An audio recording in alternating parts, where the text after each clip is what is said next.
असलामुअलैकुम। उम्मीद करना जी ਤੁਹਾਡਾ ਬਰੀਡਿੰਗ ਸੀਜ਼ਨ ਬੜਾ ਜ਼ਬਰਦਸਤ ਚੱਲ ਰਿਹਾ ਹੋਏਗਾ ਤੇ ਤੁਸੀਂ ਵੀ ਲੱਬੜ ਹੋਵੇ ਨੂੰ ਇੰਜੋਏ ਕਰ ਰਹੇ ਹੋਵੋਗੇ। ਅਲਹਮਦੁਲਿਲਾ ਅਸੀਂ ਵੀ ਕਰ ਰਹੇ ਹਾਂ। ਇੱਕ ਚੀਜ਼ ਮੈਂ ਦੇਖੀ ਸੀ, ਕੁਝ ਦੋਸਤਾਂ ਨੇ ਬਾਕਸਿਸ ਉਤਾਰ ਦਿੱਤੇ ਨੇ ਕਿ ਜੀ ਸੀਜ਼ਨ ਆਫ ਹੋ ਰਿਹਾ ਤੇ ਮੈਂ ਹਮੇਸ਼ਾ ਕੋਸ਼ਿਸ਼ ਕੀਤੀ ਹੈ ਕਿ ਆਪਣੀ ਐਕਟੀਵਿਟੀ ਤੁਹਾਡੇ ਨਾਲ ਸ਼ੇਅਰ ਕਰਦੇ ਹਾਂ। ਤੁਹਾਡੀ ਐਕਟੀਵਿਟੀ ਜੋ ਹੈਗੀ ਹੈ ਤੁਸੀਂ ਸ਼ੇਅਰ ਕਰਦੇ ਹੋ, ਇਸੇ ਤਰ੍ਹਾਂ ਇੱਕ ਦੂਸਰੇ ਨੂੰ ਅਸੀਂ ਦੱਸਾਂਗੇ ਤੇ ਇਲਮ 'ਚ ਇਜ਼ਾਫਾ ਹੋਏਗਾ। ਅਲਹਮਦੁਲਿਲਾ ਜੀ ਬਾਕਸਿਸ ਲੱਗੇ ਨੇ ਤੇ ਨੈਕਸਟ 2 ਮੰਥ ਲੱਗੇ ਰਹਿਣਗੇ ਇਨਸ਼ਾਅੱਲਾ ਤਾਲਾ। ਠੀਕ ਹੈ, ਇੱਕ ਕਲਚ ਅੱਲਾ ਨੇ ਚਾਹਿਆ ਤੇ ਹੋਰ ਆ ਜਾਏਗਾ। ਕੋਈ ਇੰਨੀ ਪਰੇਸ਼ਾਨੀ ਦੀ ਗੱਲ ਨਹੀਂ ਗੀ। ਸਟਰੋਂਗ ਕਿਸ ਤਰ੍ਹਾਂ ਹੋਣਗੇ, ਜੋ ਮੈਂ ਖੁਦ ਸਟਰੋਂਗ ਹੋਵਾਂਗਾ। ਕੁਛ ਨਹੀਂ ਹੁੰਦਾ ਬਰਡਸ ਨੂੰ, ਇਨਸ਼ਾਅੱਲਾ ਕੁਛ ਨਹੀਂ ਹੁੰਦਾ ਅੱਲਾ ਦੇ ਸਬੁਰਦ। ਤੇ ਇਨਸ਼ਾਅੱਲਾ ਤਾਲਾ 2 ਮਹੀਨੇ ਜਾਂ 2.5 ਮਹੀਨੇ ਇਨਸ਼ਾਅੱਲਾ ਤਾਲਾ ਬਰੀਡਿੰਗ ਸੀਜ਼ਨ ਹੈਗਾ ਅਪ੍ਰੈਲ ਦੇ ਐਂਡ ਤੱਕ। ਤੇ ਮੈਂ ਤਾਂ ਕੋਈ ਬਾਕਸਿਸ ਨਹੀਂ ਉਤਾਰੇ, ਮੈਂ ਕਿ ਆਪਣੀ ਐਕਟੀਵਿਟੀ ਸ਼ੇਅਰ ਕਰਦੇ ਹਾਂ। ਤੇ ਜਨਾਬ ਅੱਜ ਮੈਂ ਇਹ ਤੁਸੀਂ ਮੇਰੇ ਹੱਥ 'ਚ ਦੇਖ ਰਹੇ ਹੋ ਟੈਰੋਫਾਈਸੀਨ, ਇਹ 100 ਗ੍ਰਾਮ ਦਾ ਪੈਕੇਟ ਹੈਗਾ। ਇਹਦੇ ਉੱਤੇ ਇੱਕ ਮੁਰਗੇ ਦੀ ਤਸਵੀਰ ਬਣੀ ਹੈ ਤੇ ਨਾਲ ਹੁਣ ਇਸ ਕੰਪਨੀ ਨੇ ਇੱਕ ਪੈਰਟ ਦੀ ਤਸਵੀਰ ਵੀ ਲਗਾਈ ਹੈ, ਕੋਕਟੇਲ ਦੀ। ਠੀਕ ਹੈ ਜੀ, ਇਹ ਦੇਖੋ। ਤੇ ਇਹਦੀ ਕੀਮਤ ਤਕਰੀਬਨ ਹੈਗੀ ਹੈ ਜੀ 300 ਰੁਪਏ ਦੇ ਕਰੀਬ ਮੈਨੂੰ ਮਿਲਿਆ ਸੀ ਪਾਕਿਸਤਾਨ ਮੈਡੀਕਲ ਸਟੋਰ ਤੋਂ।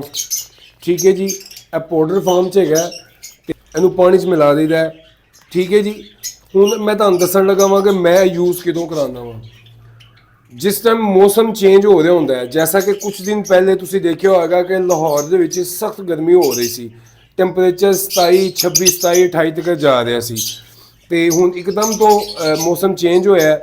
ਅੱਜ ਲਾਹੌਰ 'ਚ ਬੜੀ ਬਾਰਿਸ਼ ਹੋਈ ਹੈ ਤੇ ਮੌਸਮ ਚੇਂਜ ਹੋ ਰਿਹਾ। ਜੈਸੇ ਹੀ ਮੌਸਮ ਚੇਂਜ ਹੁੰਦਾ ਨਾ, ਸਾਨੂੰ ਬਰਡ ਦੀ ਐਕਟੀਵਿਟੀ ਨੂੰ ਨੋਟ ਕਰਨਾ ਚਾਹੀਦਾ। ਸਮ ਟਾਈਮ ਬਰਡਸ ਨੂੰ 에ਅਰ ਮਾਈਟਸ ਗਲੇ 'ਚ ਆ ਜਾਂਦੇ ਨੇ, ਬਰਡਸ ਐਕਸਪਾਇਰ ਹੋ ਜਾਂਦਾ।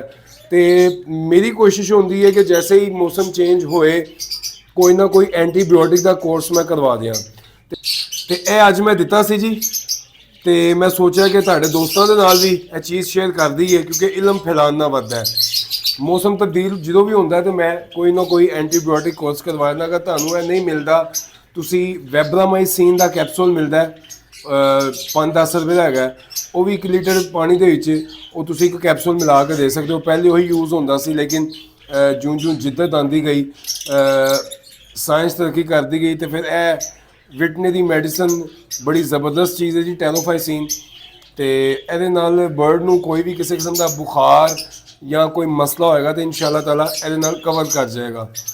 ਇਹ 3 ਦਿਨ ਮੈਂ ਮੁਸਲਸਲ ਦਿਆਂਗਾ, यानी कि अज मैं दी है 2 दिन नैक्सट वीक देंगा। रात को मैं पानी कढ़ देना वा, सुबह के टाइम पे फ्रैश पानी डालना वा। तो 3 दिन मैं मुसलसल देंगा। वो बाद 2-3 दिन किसी किस्म की कोई मेडिसिन नहीं, कुछ विटामिन नहीं, कुछ नहीं, बिल्कुल सिंपल पानी। 2 दिन वो बाद वो देंगा तो फिर इंशाल्लाह जैसे पहले रूटीन सी वो रूटीन शुरू हो जाएगी। मेरे को उत्थे जावा लगा है, मैं जावा भी ये डालांगा, बाकी लवर्स में डालांगा। तो अगर ਤੁਹਾਨੂੰ ਇਹ ਚੀਜ਼ ਸਮਝ ਆਏ ਤਾਂ ਤੁਸੀਂ ਵੀ ਕਰ ਲੈਣਾ, ਕਿਉਂਕਿ ਅਕਸਰ ਜਦੋਂ ਮੌਸਮ ਤਬਦੀਲ ਹੁੰਦਾ ਨਾ, ਤੇ ਜਿਸ ਤਰ੍ਹਾਂ ਸਾਨੂੰ ਸਮ ਟਾਈਮ ਨਜ਼ਲਾ ਜ਼ੁਕਾਮ ਹੋ ਜਾਂਦਾ ਹੈ, ਮਤਲਬ ਕਿ ਸਿਰ ਭਾਰਾ ਮਹਿਸੂਸ ਹੁੰਦਾ ਹੈ, ਸਰ ਦਰਦ ਹੁੰਦਾ ਹੈ ਰੇਸ਼ੇ ਦੀ ਵਜ੍ਹਾ ਤੋਂ, ਨਜ਼ਲੇ ਜ਼ੁਕਾਮ ਦੀ ਵਜ੍ਹਾ ਤੋਂ ਬੁਖਾਰ ਹੋ ਜਾਂਦਾ ਹੈ। ਇਹ ਵੀ ਜਾਨਦਾਰ ਹੈਗੇ ਨੇ, ਇਹਨਾਂ ਨੂੰ ਵੀ ਬੁਖਾਰ ਚੜ੍ਹਦਾ ਹੈ, ਬਿਮਾਰ ਹੁੰਦਾ ਜਾਨਵਰ। ਤੇ ਇਹ ਤੁਹਾਨੂੰ ਦੱਸ ਨਹੀਂ ਸਕਦਾ, ਲੇਕਿਨ ਤੁਸੀਂ ਇਹਤਿਆਤੀ ਤਦਾਬੀਰ, ਅਗਰ ਤੁਹਾਡਾ ਬਰਡ ਬਿਲਕੁਲ ਠੀਕ ਵੀ ਤੁਹਾਨੂੰ ਨਜ਼ਰ ਆ ਰਿਹਾ ਲੇਕਿਨ ਫਿਰ ਵੀ ਤੁਸੀਂ ਉਹਦਾ ਖਿਆਲ ਕਰਨਾ। ਤੇ ਮੇਰੀ ਤੇ ਅਲਹਮਦੁਲਿਲਾ ਸ਼ੁਰੂ ਤੋਂ ਆਦਤ ਹੈਗੀ ਹੈ ਤੇ ਮੈਂ ਡਾਕਟਰ ਦੀ ਰਿਕਮੈਂਡੇਬਲ ਹੈ। ਠੀਕ ਹੈ, ਡਾਕਟਰ ਦੀ ਇਜਾਜ਼ਤ ਨਾਲ ਮੈਂ ਇਸਤੇਮਾਲ ਕਰਾਉਂਦਾ ਵਾ। ਅਗਰ ਕਿਸੇ ਨੂੰ ਸਮਝ ਆਏ ਕੋਈ ਕਰਵਾਉਣਾ ਚਾਹੇ ਆਪਣੇ ਬਰਡ ਨੂੰ ਕੋਰਸ, ਕਿਉਂਕਿ ਮੌਸਮ ਚੇਂਜ ਹੋ ਰਿਹਾ ਹੈ ਤੇ ਕੋਈ ਖੁਦਾ ਨਾ ਖਾਸਤਾ ਕੋਈ ਬਰਡ ਬਿਮਾਰ ਹੈਗਾ ਤੇ ਸਾਨੂੰ ਸਮ ਟਾਈਮ ਨਹੀਂ ਪਤਾ ਲੱਗਦਾ, ਜਿੰਨਾ ਮਰਜ਼ੀ ਕੋਈ ਐਕਸਪੀਰੀਅੰਸ ਯਾਫਤਾ ਹੋਏ, ਸਮ ਟਾਈਮ ਨਹੀਂ ਵੀ ਪਤਾ ਲੱਗਦਾ ਕਿ ਬਰਡ ਬਿਮਾਰ ਹੈਗਾ। ਤੇ ਲਿਹਾਜ਼ਾ ਟੈਰੋਫਾਈਸੀਨ 1 ਲੀਟਰ ਪਾਣੀ ਦੇ ਵਿੱਚ 1 ਗ੍ਰਾਮ ਮੈਂ ਡਾਲਣਾ ਵਾ। ਠੀਕ ਹੈ ਜੀ, ਤੇ तमाम ਬਰਡਸ ਨੂੰ ਦੇ ਦੇਣਾ ਵਾ। ਤੇ ਜਨਾਬ ਅੱਜ ਦੀ ਐਕਟੀਵਿਟੀ ਹੈਗੀ ਸੀ ਤੁਹਾਡੇ ਨਾਲ ਸ਼ੇਅਰ ਕੀਤੀ ਹੈ। ਤੁਹਾਡੇ ਕੋਲ ਵੀ ਕੋਈ ਮੌਸਮ ਦੀ ਤਬਦੀਲੀ ਦੇ ਹਵਾਲੇ ਦੇ ਨਾਲ ਬਰਡ ਦੀ ਐਕਟੀਵਿਟੀ ਕੋਈ ਤੁਹਾਨੂੰ ਨੌਲੇਜ ਹੋਏ ਤਾਂ ਤੁਸੀਂ ਵੀ ਸ਼ੇਅਰ ਕਰੋ। ਠੀਕ ਹੈ ਜੀ, ਇਨਸ਼ਾਅੱਲਾ ਬਹੁਤ ਜਲਦ ਮੈਂ ਇੱਕ ਨਵੀਂ ਐਕਟੀਵਿਟੀ ਸ਼ੁਰੂ ਕਰ ਰਿਹਾ ਵਾਂ, ਜਿਹਦੇ ਵਿੱਚ ਮੈਂ ਵੀਡੀਓ ਜਿਹੜੀ ਵੀ ਬਣਾਇਆ ਕਰਾਂਗਾ ਉਹਦੇ ਨਾਲ ਮੈਂ ਆਪਣੇ ਬਰਡਸ ਫੋਰ ਸੇਲ ਜਿਹੜੇ ਹੋਣਗੇ ਉਹ ਵੀ ਦਿਖਾਇਆ ਕਰਾਂਗਾ। ਠੀਕ ਹੈ ਜੀ।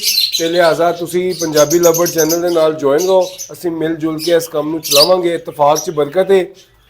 अल्लाह ताला फरमाता है कि अल्लाह ताला को अच्छा गुमान करो, तो अल्लाह ताला को अच्छा गुमान करना चाहिए।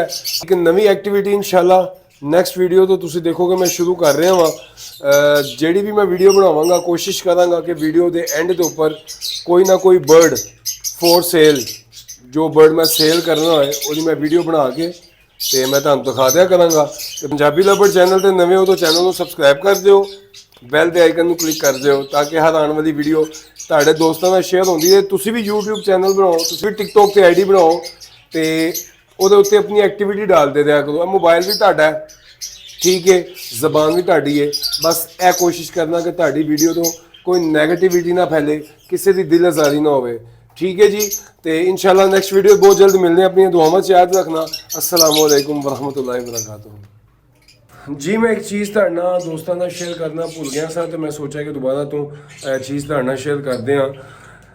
ਜਿਨ੍ਹਾਂ ਬਾਕਸਿਸ ਦੇ ਵਿੱਚ ਬੱਚੇ ਵੀ ਹੀਗੇ ਨੇ ਮੈਂ ਉਹਨਾਂ ਨੂੰ ਵੀ ਇਸਤੇਮਾਲ ਕਰਵਾਉਣਾ ਵਾ, ठीक है। ਤੁਸੀਂ ਇਸਤੇਮਾਲ ਕਰਵਾਉਣਾ ਹੈ ਡਾਕਟਰ को पूछ के करवाओ, अपनी जिम्मेदारी ਤੇ ਕਰਵਾਓ। मैं जो एक्टिविटी कर रहा हाँ वो ਤੁਹਾਡੇ ਦੋਸਤਾਂ ਨਾਲ ਸ਼ੇਅਰ ਕਰ ਰਿਹਾ ਹਾਂ।